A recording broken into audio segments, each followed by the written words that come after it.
Z voice Jangarh की आवाज़ में जनाबाकी खान आप सबका स्वागत करते हैं। इस वक्त हम लोग चौकीदारों की बातचीत करने जा रहे हैं जहां पर अमरेश चंद गुड्डू जिला बस्ती से हमारे साथ जुड़े हुए हैं, जो कि जिला मीडिया प्रभारी हैं, और हमारे साथ त्रिभुवन नारायण जी जुड़े हुए हैं जो कि जिला बस्ती से जिला संगठन मंत्री हैं, और सुरेंद्र कुमार जुड़े हुए हैं जो कि जिला बस्ती से जिला अध्यक्ष हैं। तो उनसे हम बातचीत करेंगे कि चौकीदारों को जिस तरीके से प्रदर्शन लगातार जारी है, ऐसे में सरकार ने अभी तक कोई फैसला नहीं लिया है इन लोगों की मांगों को लेकर। हालांकि एसीपी द्वारा इन लोगों का ज्ञापन लिया गया था और आश्वासन भी दिया गया था 6 तारीख का, लेकिन अभी तक कोई सुनवाई नहीं हुई है।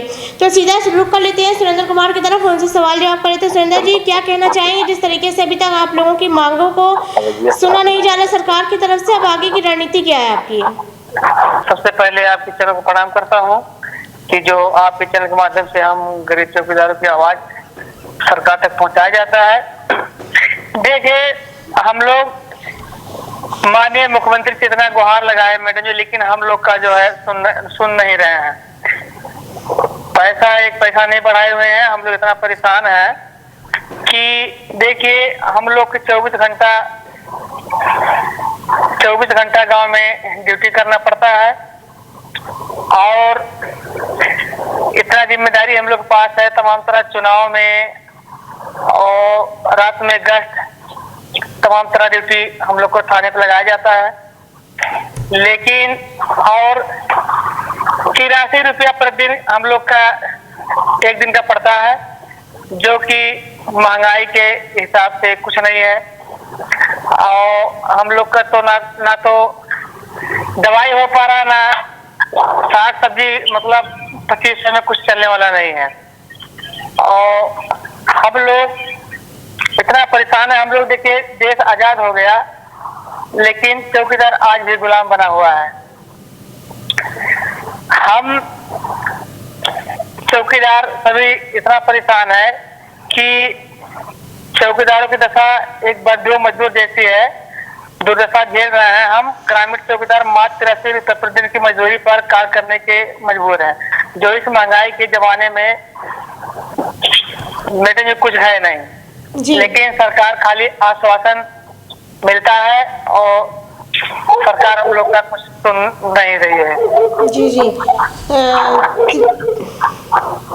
जी त्रिभुवन जी जुड़े हुए हमारे साथ, जो कि जिला संगठन मंत्री हैं। उनसे हम सवाल करते हैं, उनसे हम सवाल पूछते हैं कि जिस तरीके से अभी तक सुनवाई नहीं हुई है, एसीपी के ज्ञापन लेने के बाद भी अभी तक प्रशासन की तरफ से क्या लगता है वहां तक आप लोगों की बात पहुंच नहीं रही, लेकिन अभी तक आप लोग ने विधानसभा जब आने की कोशिश की गई थी वहां पे भी रोक लगाई गई थी। तो अब आप लोगों की अगली जो है वो रणनीति क्या है? आप लोगों की दिल्ली की तरफ रुख करने वाले हैं?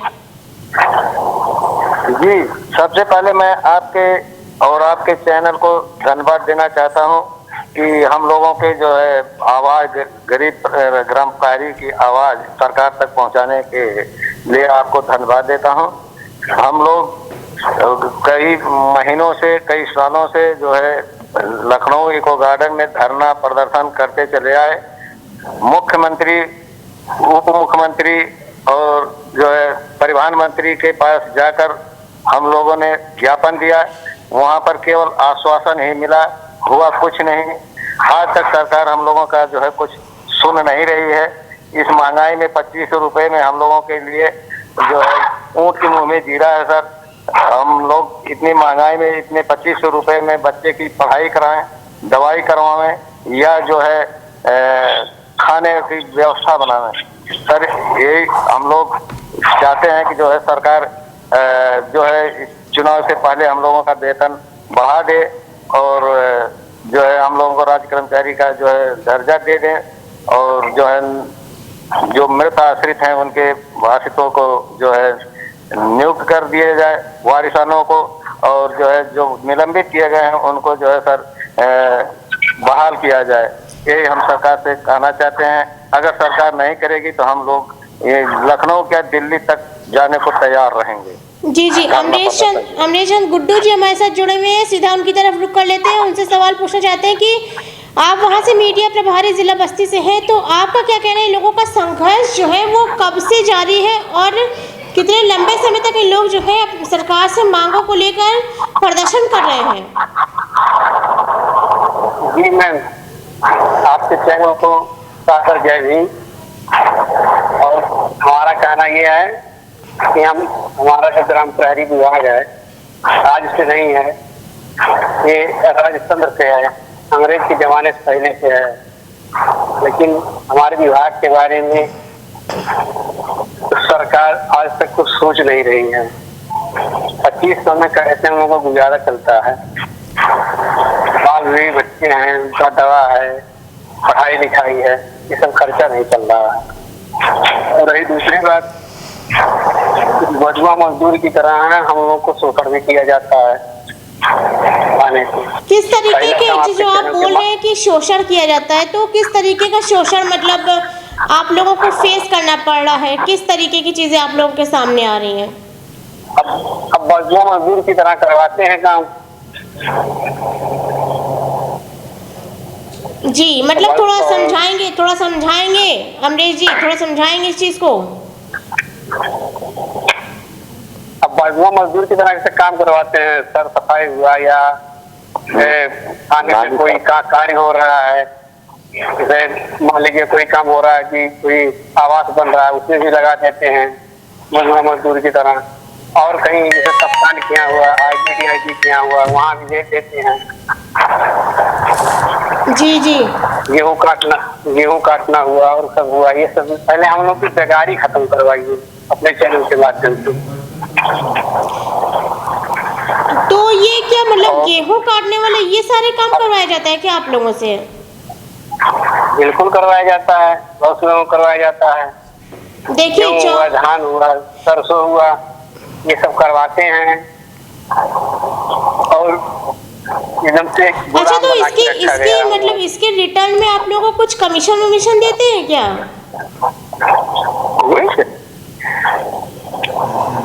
मतलब मेरे पूछने का मतलब ये है कि इसके रिटर्न में आप लोगों को कुछ पैसे भी दिए जाते हैं क्या? आवाज नहीं आ रही है। हम कह रहे हैं कि इसके मतलब रिटर्न में आप लोगों को कुछ पैसे भी दिए जाते हैं क्या इन सब कामों के बदले में? नहीं, कुछ नहीं, वही 2500 रुपए में बजुआ मजदूर बनाया जाता है। और रही दूसरी बात जी, हम लोग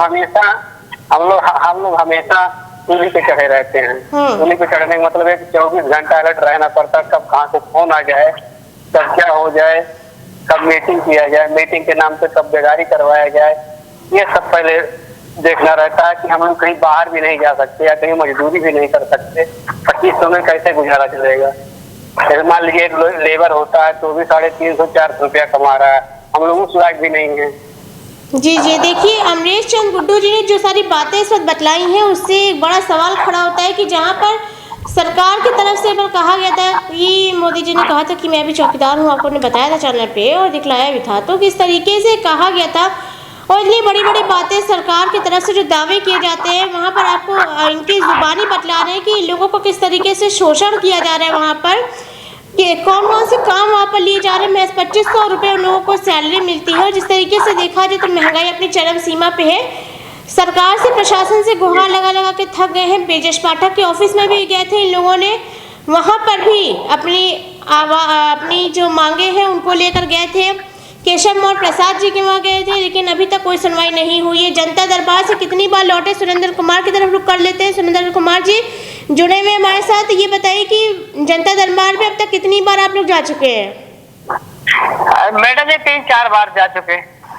अच्छा, तो कोई सुनवाई नहीं हुई? नहीं।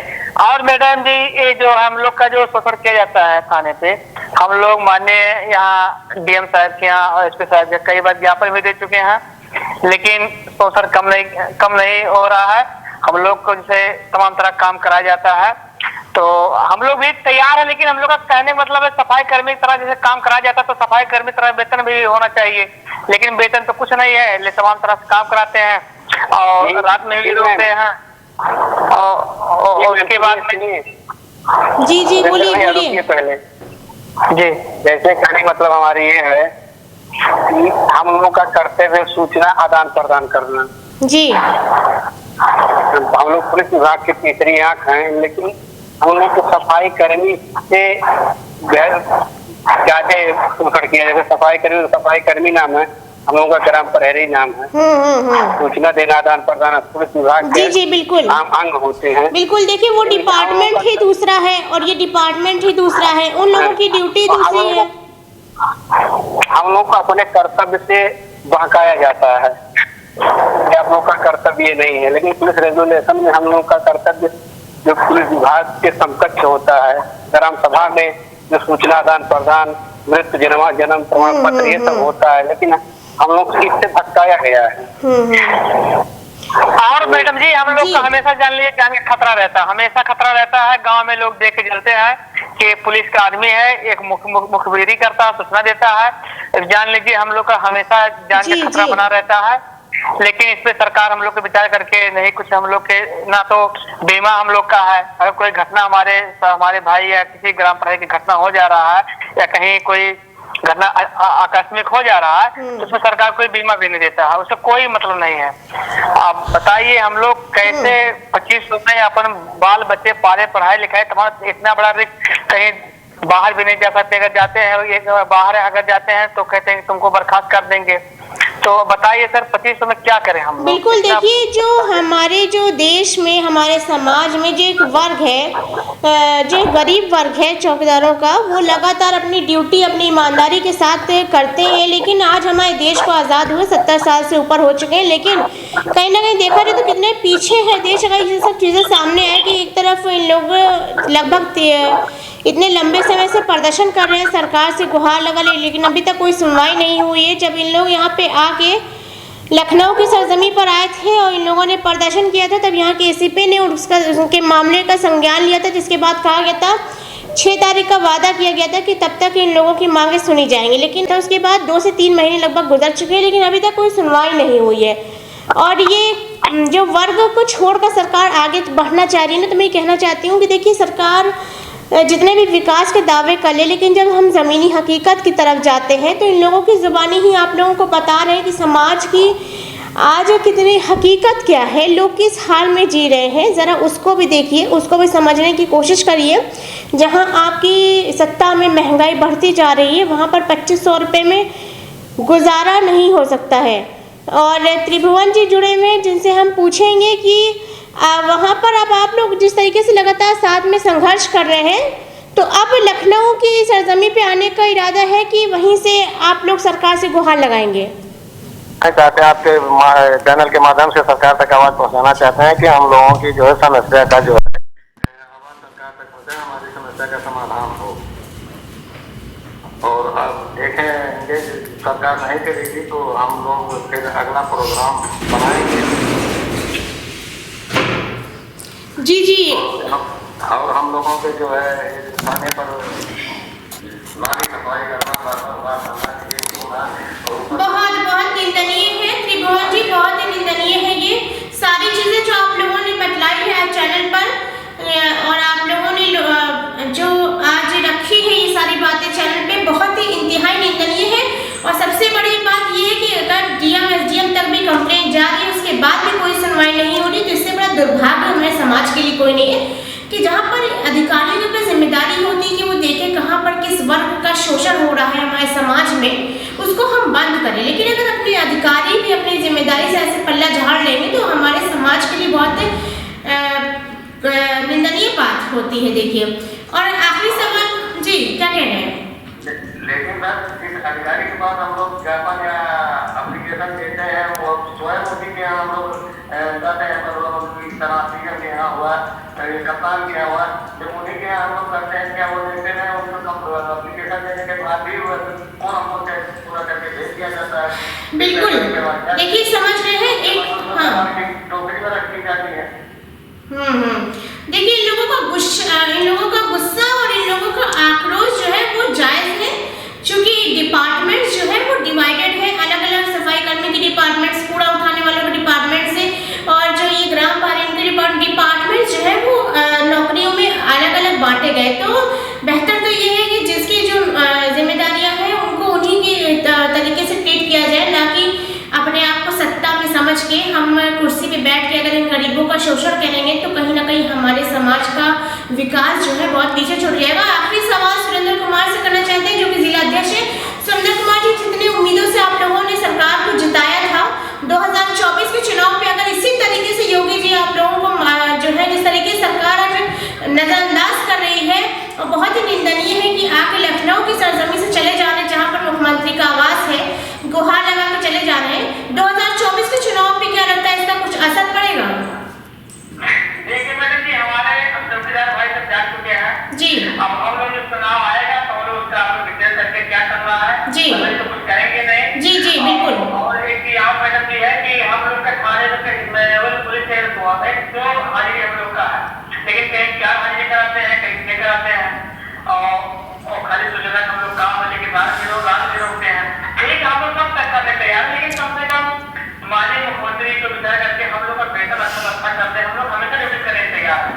अब बताइए नंबर 24 हमारी हम लोग का है लिखा पड़ी में, और उसके बाद में जो है कहीं से कहीं आग करा जाता है, और यही सब कहना है कि सरकार हम लोग का ध्यान से माननीय मुख्यमंत्री जी योगी जी और अभी योगी बाबा जी ध्यान दे रहे तो हम लोग भी सारी समस्या दूर है, वो भी नहीं ध्यान दे रहे हैं, इसलिए तमाम तरह अधिकारी जो है हम लोग को परेशान करते हैं, पालन करते हैं। जी जी, देखिए सुरेंद्र कुमार जी जुड़े हुए थे, अमरेश चंद गुड्डू जी जुड़े हुए थे, त्रिभुवन नारायण जी जुड़े हुए थे, जिनसे हमने बातचीत किया है, सवाल जवाब किया गया है। इस वक्त इतनी इजाजत नहीं देता कि हम और बातचीत कर सके, फिलहाल आपसे इजाजत लेते हैं, लेकिन इन लोगों की आवाज को ज्यादा से ज्यादा ऊपर तक पहुंचाएं। और आज जिन मुद्दों पर रोशनी डाली गई है कि इन लोगों का शोषण होता है, वो बहुत ही निंदनीय है सरकार के लिए भी और हमारे समाज के लिए भी, कि अगर एक वर्ग को इस तरीके से आप ट्रीट करते हैं। तो 4 लाइन से अपनी बातों को अंत करती हूँ, और इसको जो है जितना हो सके उतना आगे तक भी पहुंचाइएगा ताकि सरकार तक पहुंच सके।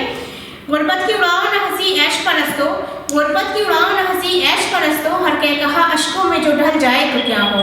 गुरबत की उड़ाओ न हंसी ऐश परस्तो, हर के कहा अशकों में जो ढल जाए तो क्या हो। देखो न गरीबों को हिकारत की नज़र से, देखो न गरीबों को हिकारत की नज़र से, तस्वीर का ये रूप भी बदल जाए तो क्या हो। इस बात को सरकार को बहुत अच्छे से सोचना चाहिए, गौर विचार करने की इस पर बहुत सख्त जरूरत है। लेते आपसे इजाजत सुरेंद्र कुमार जी, बहुत बहुत शुक्रिया, आपने अपनी बात रखा। अमरेश चंद्र जी और त्रिभुवन नारायण जी, बहुत बहुत शुक्रिया, आपने अपनी बात रखा है। अपनी आवाज़ को हम ऊपर तक पहुँचाने की पूरी कोशिश करेंगे।